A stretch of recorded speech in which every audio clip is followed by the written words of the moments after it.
ಪಂಚಶ್ರೀ ಪರಿವಾರ ಪಂಚಲಿಂಗೇಶ್ವರ ದೇವಸ್ಥಾನಕ್ಕೆ ಉಸ್ತುವಾರಿ ಸಚಿವ ಕೋಟ ಶ್ರೀನಿವಾಸ್ ಪೂಜಾರಿ ಭೇಟಿ ನೀಡಿ ದೇವರಿಗೆ ವಿಶೇಷ ಪೂಜೆ ಸಲ್ಲಿಸಿ ಪ್ರಸಾದ ಸ್ವೀಕರಿಸಿದರು.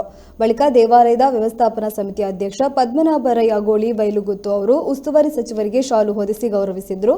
ಈ ಸಂದರ್ಭದಲ್ಲಿ ಶಿವರಾಮ ಕರ್ಮಾಜೆ, ಲೇಗೋದರ ಆಚಾರ್ಯ, ದೇವಸ್ಥಾನ ಸಮಿತಿಯ ಸದಸ್ಯರು, ಗ್ರಾಮ ಪಂಚಾಯತ್ ಸದಸ್ಯರು ಮೊದಲಾದವರು ಉಪಸ್ಥಿತರಿದ್ದರು.